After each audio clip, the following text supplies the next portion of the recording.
A produção e comercialização de sementes ainda é um tema cheio de dúvidas. Agora aproveite para tirar algumas delas na capacitação sobre o bioma cerrado.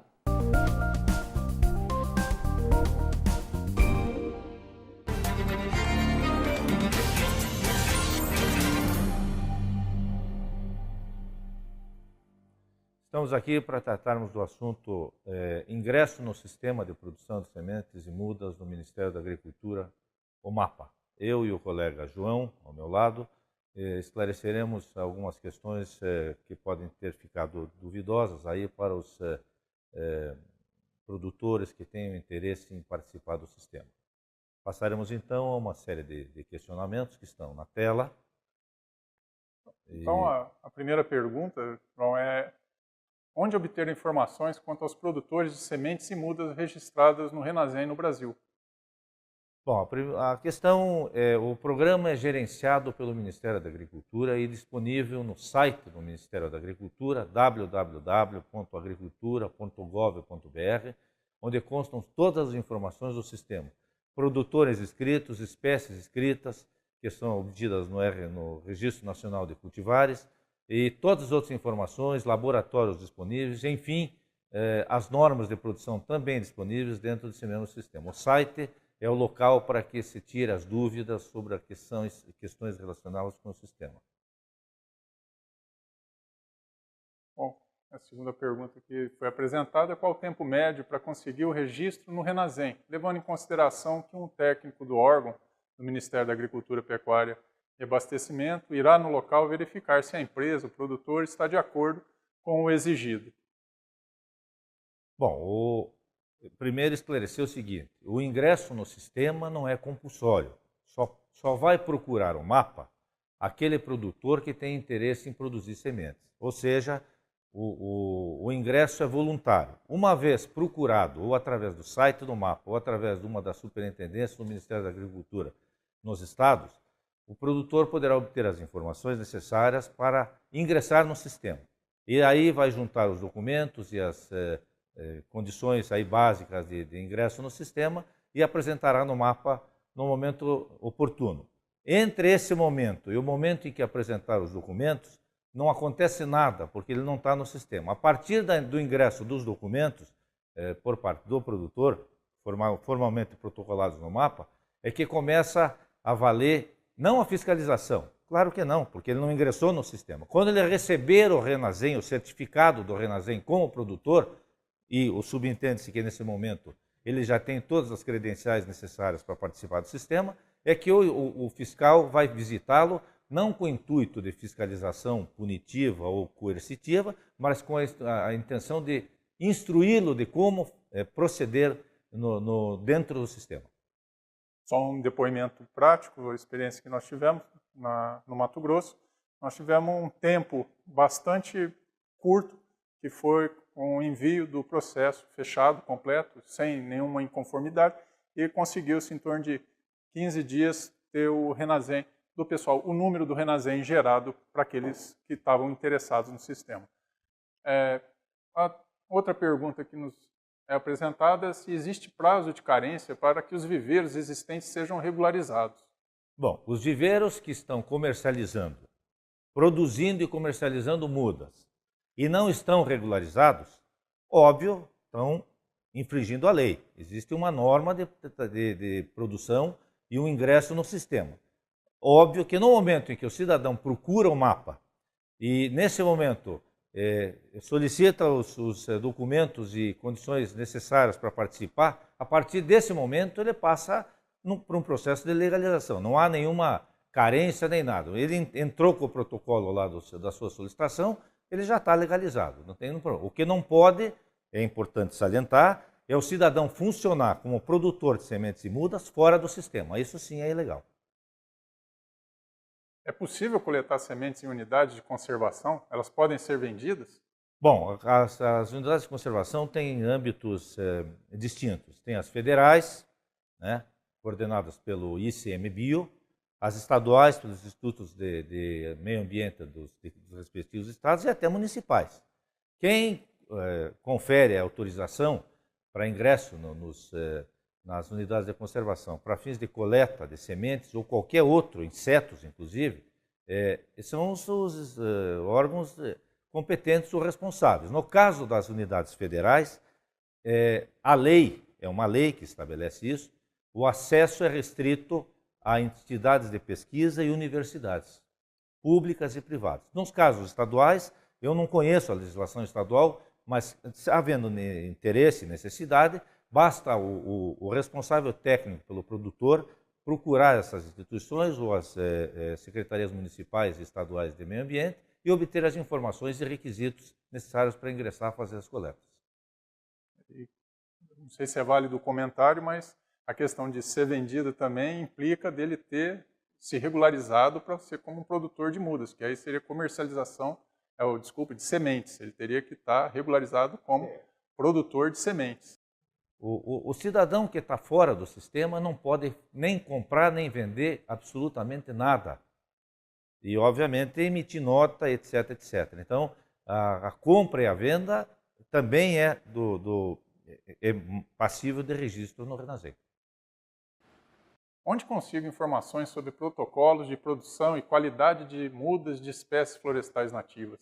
Olha, o documento oficial sobre sementes e mudas, padrões de qualidade, são as regras de análise de semente, disponíveis também no site do MAPA. Ocorre que das sementes florestais, não são todas as espécies, 4.700 espécies que estão no RNC, que já constam das normas ou das regras de análise de semente. Mas o Ministério se compromete a emitir um anexo aí, em breve, não sei qual é a brevidade, seria interessante conversar cada caso com o MAPA, naquelas espécies que eventualmente não estejam ali naquela relação, e esclarecer o assunto. Vale frisar o seguinte, não existe padrão mínimo de qualidade para sementes e mudas para espécie nenhuma atualmente no Brasil. Portanto, o que for produzido daqueles produtores que estão inscritos no RENASEM, seja mudas, seja sementes, podem ser comercializadas no estado em que se encontra. É óbvio que se o cidadão vende 1 quilo de semente que não tem germinação, o comprador não vai voltar lá seguramente a segunda vez. Então, mas não existe um padrão. De certa forma, a questão, por enquanto, está em formatação. É como eu falei no momento aí, que as coisas estão sendo construídas, o processo está em fase de implantação e, por isso, existem aí deficiências estruturais que estão sendo supridas aí com a velocidade possível. Onde eu posso encontrar a lista de laboratórios de sementes credenciados pelo Ministério da Agricultura? Interessante é o plural, né? Credenciados, né? A lista é curta, né? Se eu não me equivoco, não tem mais do que 2 ou 3, mas existem. A Embrapa Florestas tem um deles que é credenciado para fazer análise de sementes de espécies florestais. Eu não sei realmente quais são, mas o site do Ministério também disponibiliza essa informação com os respectivos endereços e localização. Então, pode-se acessar ao site. O acesso ao site resolve grande parte dos problemas de dúvidas que o eventual produtor, e se não tiver habilitação, pega um engenheiro responsável e põe ele em contato com o site, que ele certamente entenderá ou saberá do que se trata. Só aproveitando essa pergunta que é apresentada, também, através do sistema, a pessoa pode ter acesso aos viveiros que estão inscritos, o responsável técnico e também produtor de mudas. Então, através do site do Ministério, a pessoa pode conseguir todas essas informações para o estado dela. Uma próxima pergunta: quais as principais diferenças entre a solicitação de um RENASEM de um viveiro isolado ou de uma cooperativa com 10 viveiros, por exemplo? Existem vantagens de credenciamento da cooperativa ou associação em relação ao viveiro individual? Do ponto de vista legal, nenhum.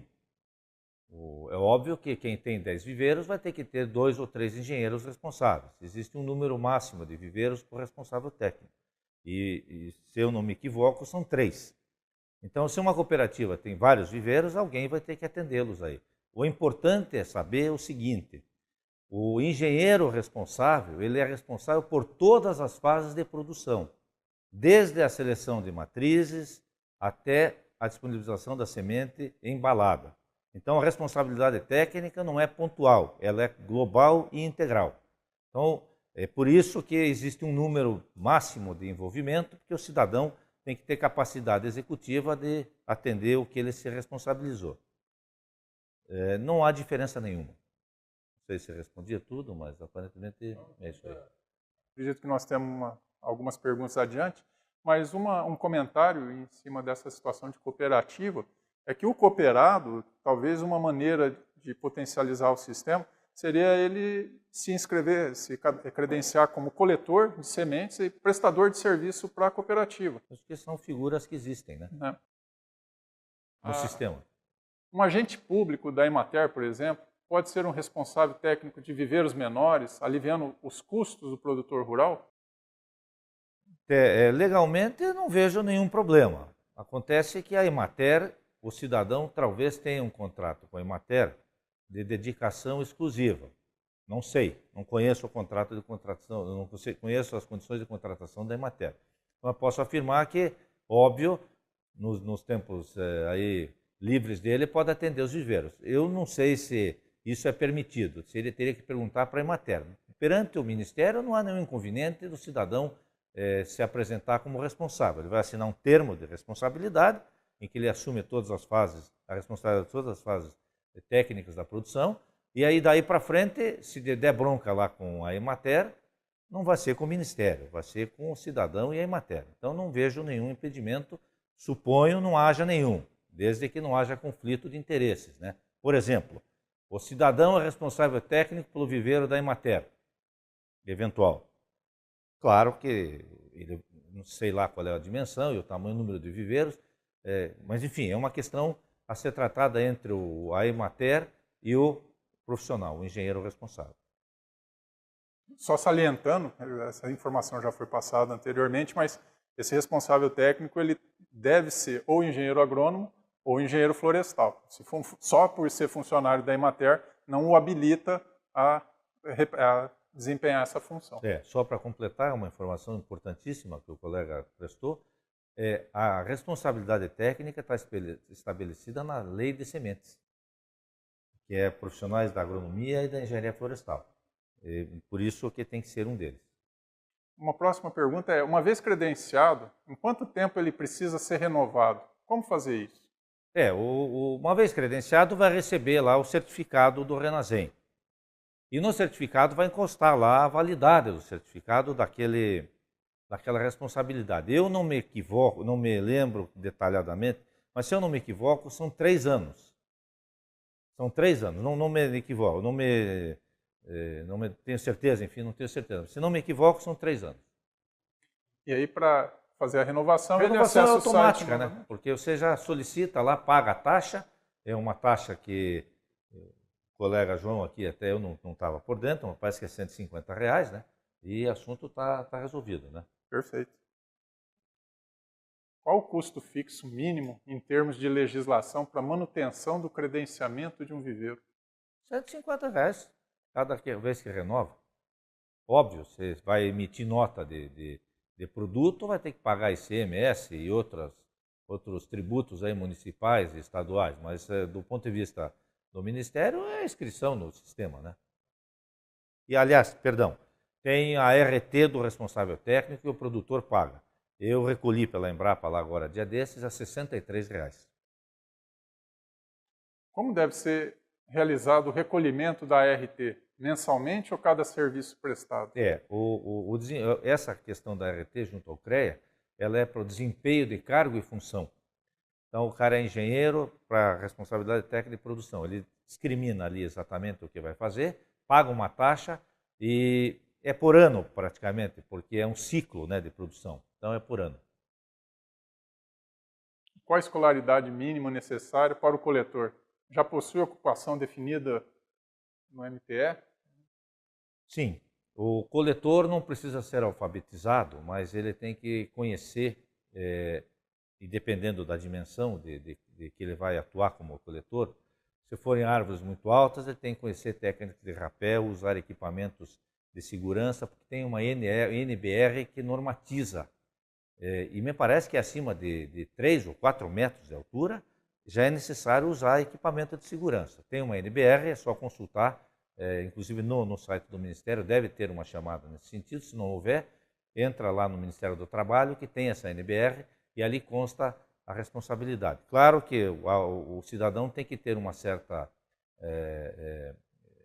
conhecimento do que está trabalhando. Então, é importante que pelo menos consiga ler, né? Mas não há um requisito básico. Agora, a questão do treinamento, né, nessa área é condição sine qua non para participar do sistema. O cara tem que estar certificado por algum órgão que ele fez um curso para fazer esse trabalho. Principalmente para ele identificar o que ele está coletando também, né? Senão fica complicado. Ali, qual a diferença entre mateiro e coletor de sementes? Muito bem. O mateiro não existe no sistema Renasem. O mateiro é o cara que faz a dendrologia. O que é a dendrologia? A dendrologia é a identificação das espécies no mato. Então, normalmente, o coletor não necessariamente precisa saber identificar as espécies, mas ele tem que ter um mateiro, quando ele não sabe fazer isso, para auxiliá-lo nesse trabalho. Quer dizer, o cidadão sai daqui para coletar eucalipto, de uma espécie lá qualquer, tem mais de 600 espécies de eucalipto, e ele tem que saber o que ele está coletando, porque aquilo ali é a origem, e todos os registros têm que ser feitos, né? Mas é importante o mateiro, não é uma figura oficial, mas pode auxiliar. E é interessante nessa condição que o coletor ele pode desempenhar a função de mateiro. Pode. Agora o mateiro já não, como ele não existe, ele não vai desempenhar a função do coletor. Se não tiver inscrito no sistema, o mateiro pode se inscrever como coletor, que é o cara ideal. Mas tem que saber, enfim, do que se trata, né? Ele vai sair daqui para coletar baru e me aparece com outra coisa. Então, como é que vai ficar, né? É isso. Existe alguma definição ou regulamentação que define se o produtor, coletor ou técnico responsável seja cadastrado através de um CPF ou CNPJ no Ministério da Agricultura, Pecuária e Abastecimento? Existe alguma diferença, benefício tributário ou social entre essas duas opções? Nenhuma. Ali o cidadão é engenheiro florestal ou agrônomo e no exercício da sua expertise técnica. Ponto.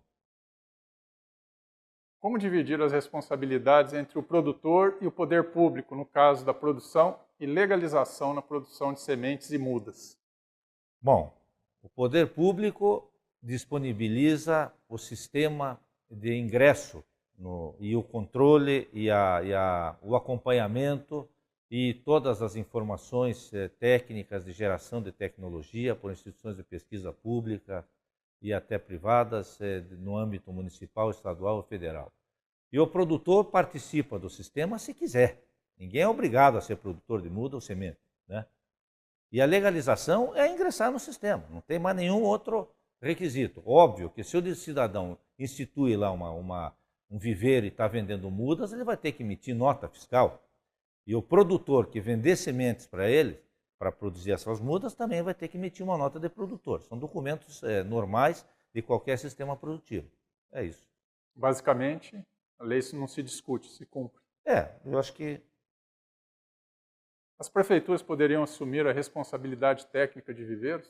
Olha, eu acho que o layout ideal nesse primeiro momento de organização era atribuir às prefeituras a função de organizar a produção de mudas naquele município e os produtores que poderiam ser cooperados desse sistema, fornecer frutos e sementes para a prefeitura que produziria as mudas e faria a distribuição, a troca ou compraria, enfim, um ajuste depois a ser feito dependendo da necessidade e do entendimento entre as... Aí sim eu acho que o poder público pode ajudar na questão da produção. Eu acho que é estratégico que ele entre. Nós até fizemos uma proposta anos atrás nesse sentido e ainda continuo com essa ideia. Mas, obviamente, que isso aí é um passo inicial da estruturação do sistema. Depois, supõe-se, com a ajuda de outros organismos, SEBRAE e Senar, etc., temos empreendedores rurais aí que assumam essa função e daí o Estado pode se afastar. Mas, num primeiro momento, a responsabilidade é de todos, né? A água não é um bem de ninguém, é um bem de todos. Então, conservação de mata ciliar para disponibilização de água é também um dever do Estado. Quais são as vantagens e desvantagens de ter um controle das espécies com alta tecnologia? Ou seja, só a pergunta está um pouco capciosa, tem vantagem você usar muita tecnologia para fazer esse controle das espécies, o gerenciamento dessa produção? Tem. O sistema prevê certificação da produção. E certificação da produção é qualificação da produção. Por exemplo, hoje você não vende 1 metro cúbico de madeira para vários países se a produção dessa madeira não for certificada. E o que quer dizer isso em linhas gerais? Rastreabilidade integral da produção. De onde é que veio, como é que foi manejada e para onde é que vai. Então, a certificação é um gol que nós devemos... Claro, o sistema está se estruturando, está no começo, mas futuramente, aqueles que forem certificados e altamente tecnificados, é óbvio, vão vender as suas mudas com o preço agregado. Ninguém compra um saco de soja que é resistente ao Roundup sem pagar lá o royalty para Monsanto. Enfim, a tecnologia ela é embutida no produto porque ele é um produto diferencial. Então, realmente, quem tem interesse em se profissionalizar e tocar o negócio realmente com desempenho, tem que ter como visão a tecnologia, a tecnificação e, por que não, a certificação. Dentro desse tópico, eu tenho uma preocupação, que é a possibilidade de agregar esse valor da tecnologia dentro desse produto. Que quando a gente fala de madeira, já é um produto com um valor bastante maior do que a questão da muda. Então, só uma cautela nessa parte da agregação de valor. Queria aproveitar o momento também, e que nós vimos aqui perguntas que estão abordando a parte de produção de sementes, produção de mudas, e existem outros atores nesse cenário, e quando você citou a questão de prefeitura, é interessante porque, uma vez disparado o processo de coleta, de produção de sementes, vai ter um gargalo, que é o armazenamento dessas sementes. Então, a situação de ter uma casa de sementes ou um local, isso daí a prefeitura também entraria nessa situação? Olha, a tua pergunta foi oportuna, até porque não estava contemplada nas demais aí, o teu questionamento, o levantar esse problema foi mais do que oportuno. Ao contrário do que se pensa, a organização da produção dentro do Renasem tem o objetivo principal de fazer que a produção fique conhecida em números. Ninguém conhece os números da produção de sementes e mudas florestais no Brasil. Eu me refiro a nativas. Exóticas estão basicamente restritas às empresas que produzem papel e celulose, e isso é perfeitamente conhecido. Mas das nativas não se conhece. Então, o registro e o ingresso no sistema é seguramente uma ferramenta importantíssima para as políticas públicas de aporte a esses setores. Por exemplo, a prefeitura pode querer fazer uma casa, um armazém lá, ou seja, uma câmara de conservação de sementes. E ela vai poder, evidentemente, solicitar. Eu acho que já tem crédito nesse sentido, porque você pode diversificar. Mas, enfim, a política de conhecimento dos números setoriais são informações indispensáveis para aqueles que vão formular políticas públicas de financiamento para o setor. Beneficiadores de semente, coletores, equipamentos, veículos próprios para essa finalidade, MUNCs, etc, etc. Então, vamos conhecer qual é a dimensão do setor para daí o governo poder fazer uma proposta coerente de ajuda e de alavancamento do sistema. A resistência ao ingresso é tentar boicotar a profissionalização num setor importantíssimo e cada dia mais porque as florestas estão diminuindo numa proporção significativa, né? Então, temos que revegetar. E aí, esses atores são importantes e fundamentais. Queria agradecer a oportunidade de participar das respostas a essas dúvidas. Eu, João Meneguzzi, o colega João Folla, e eu me atrevo a declarar que estamos abertos ao envio de outras dúvidas que os colegas ainda não tenham solucionado. Isso pode ser enviado através dos e-mails institucionais que nós temos na Embrapa. Obrigado. Agradeço a oportunidade e estamos à disposição para esclarecimentos posteriores. Agradeço a presença do colega aqui, que, enfim, fizemos uma sintonia perfeita aí. Obrigado.